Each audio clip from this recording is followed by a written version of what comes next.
nuevo, buenas tardes. Seguimos en este estudio de Lucas. Lo dejamos la semana pasada en el versículo 40, cuando hablamos de que si los que están acompañando a Jesús callan, las piedras clamarán. Y hoy nos encontramos con una expresión, 41 al 48. Dice, cuando llegó cerca de la ciudad y la vio, qué situación más íntima y personal. Jesús lloró por ella. 2 registros. Cuando Lázaro, Jesús lloró. Y aquí llora por Jerusalén. Y dijo, ay, si pudieras hoy descubrir lo que te puede traer paz. Por eso ahora está oculto, pero eso ahora está oculto a tus ojos. Vendrán días sobre ti, cuando tus enemigos te rodearán. Te pondrán cerco, te sitiarán y por todas partes te estrecharán. Te destruirán con tus hijos dentro. No dejarán de ti piedra sobre piedra, porque no supiste reconocer el momento en que Dios vino a visitarte. Si esto lo viéramos y lo interiorizásemos de tal manera, estaríamos más atentos a la palabra del Señor cuando viene a visitarnos. El texto continúa con una expresión. Jesús entró en el templo y comenzó a echar fuera a todos los que vendían y compraban en él, diciéndoles, esto dice la Escritura, mi casa es casa de oración, pero vosotros la habéis convertido en una cueva de ladrones. Jesús enseñaba cada día en el templo. Los principales sacerdotes, los escribas y los altos dignatarios del pueblo procuraban matarlo, pero no encontraban modo de hacerlo, porque todo el pueblo estaba pendiente de sus palabras. Este pasaje se puede dividir en 3 situaciones.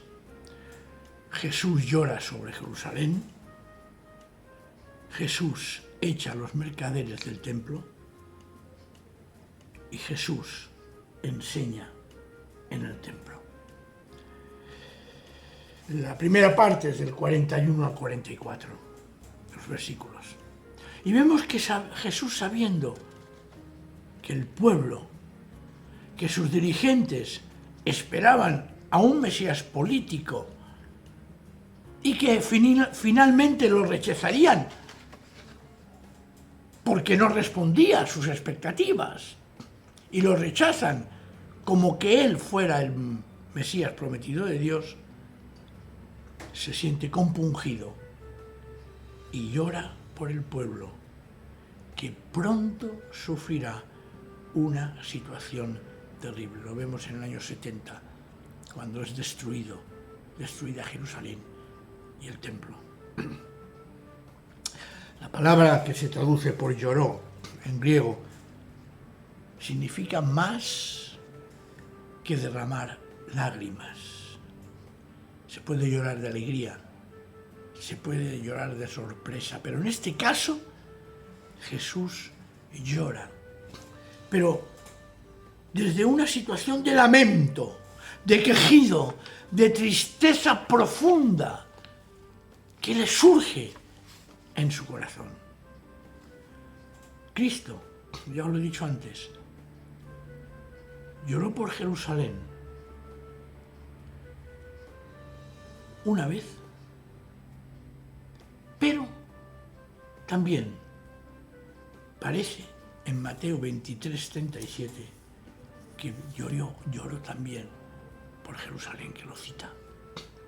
Es el grito de una alma, de una persona, de un corazón, de un sentimiento interno, agónico. Y Jesús no se esconde sus sentimientos. Y Jesús los expresa. Tiene un corazón roto por la situación de la humanidad. Un corazón quebrantado por el estado de perdición y que se niega a reconocer que Dios es el que da la salvación a través de él, que no quiere arrepentirse, que no acepta la salvación que Dios mismo le ofrece. Vendrán días sobre ti cuando tus enemigos te rodearán, te pondrán cerco, etc. Y repito, esa profecía se produjo en la historia. En el año 70, el general romano Tito conquistó Jerusalén y mató a sus habitantes sin compasión, y el tesoro del templo fue llevado a Roma. El templo significaba lo más importante en Israel, la presencia de Dios en medio de ellos, en que los judíos piadosos debían acudir, como dije el sábado pasado, 3 veces al año, el Pesaj, el Shavuot y el Sukkot. Y también quiero decir que hoy en día se espera la construcción del tercer templo. Y esa intención que tiene el pueblo judío no deja de tener sus controversias teológicas. No todo el mundo está de acuerdo. Algún día expondremos las diferentes posturas que hay sobre el tema. Pero ¿qué sucede? Que Jesús, después de decir esto, entra en el templo.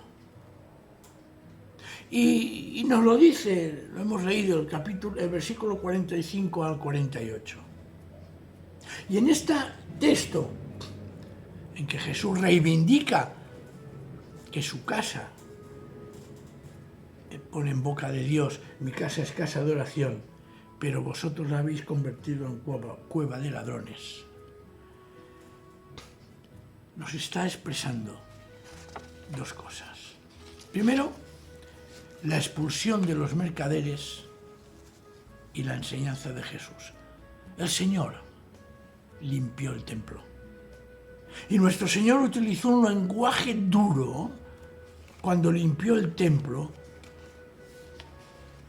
por segunda vez.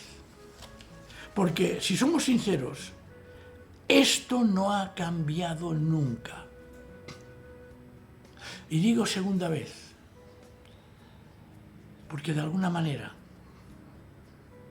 la primera vez que el Señor tuvo que limpiar el templo fue cuando Jesús los expulsó.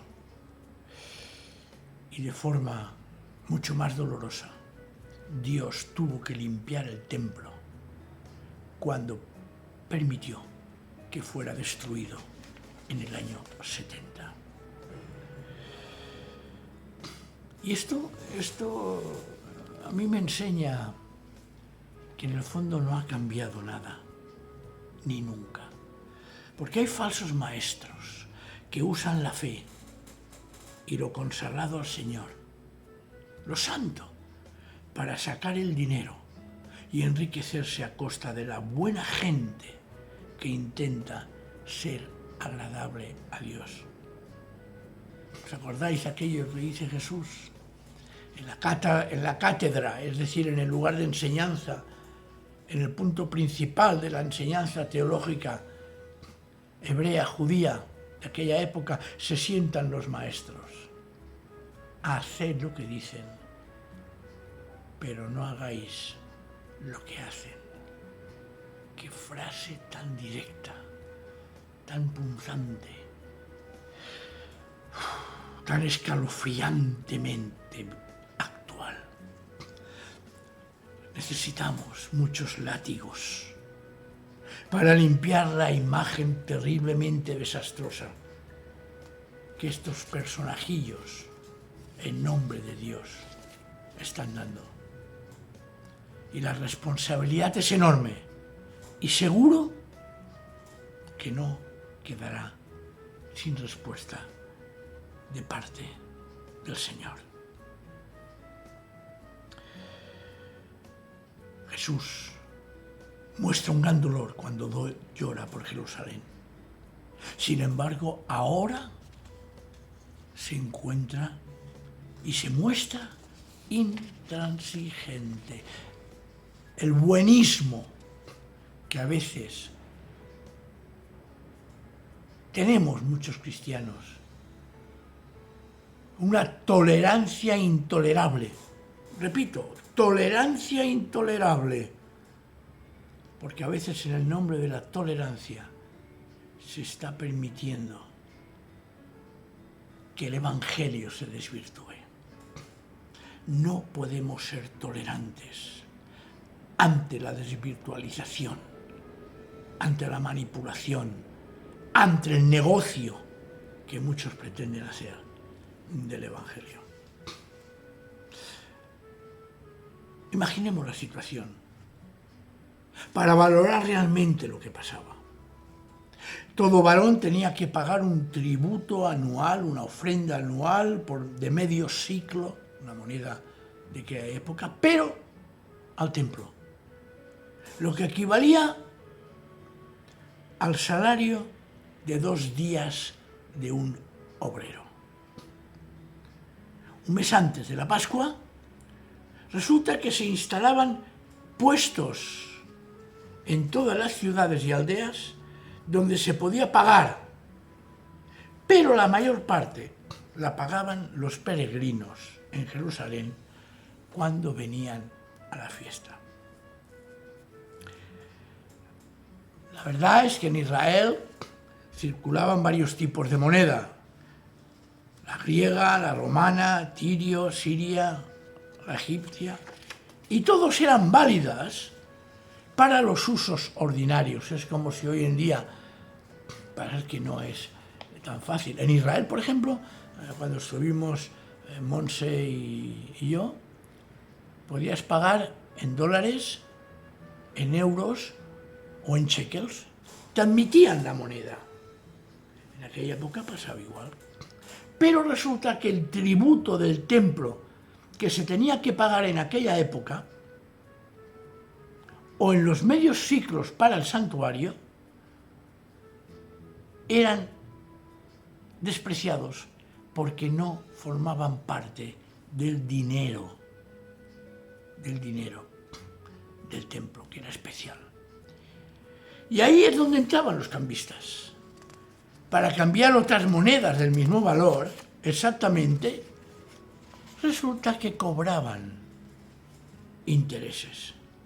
Y se ha calculado que estos cambistas sacaban una ganancia enorme al año, lo que era realmente un robo y un abuso para los pobres fieles, que eran los que siempre salían perdiendo.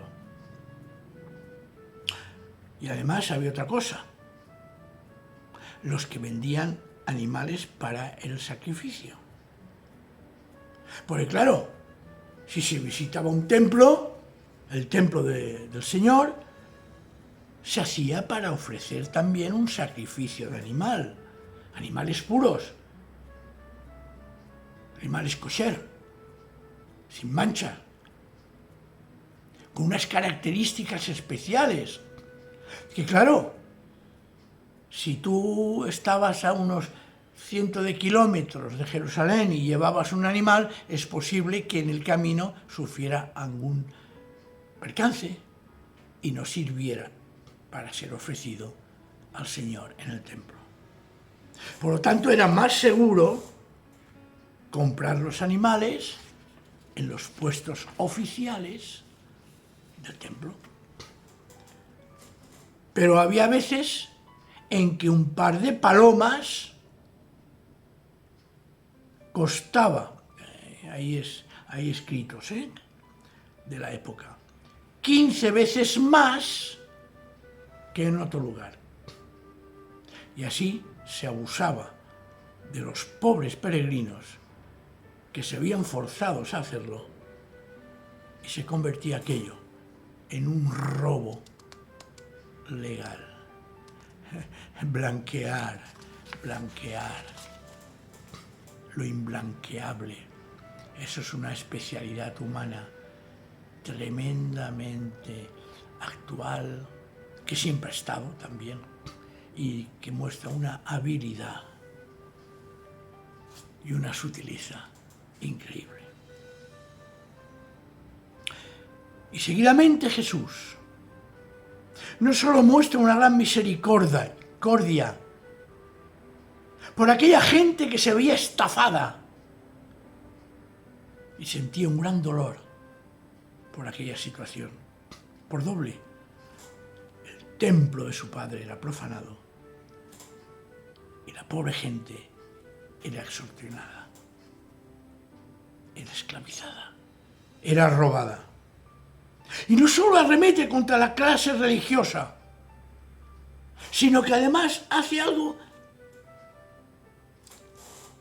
Hermanos y hermanas, no solo hay que destruir, sino hay que sembrar.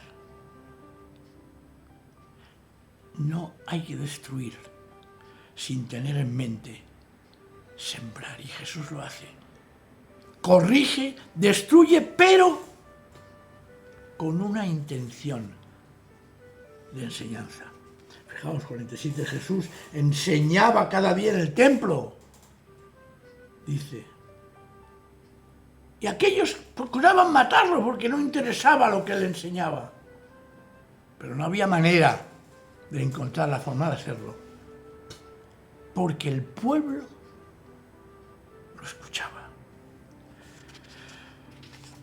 Nuestro Señor Jesucristo dijo que Jerusalén no había conocido el momento en que Dios la estaba visitando. Jerusalén tuvo una época en que se le ofrecieron señales extraordinarias de la presencia del Mesías. Dentro de sus muros se oyeron las palabras de Jesús.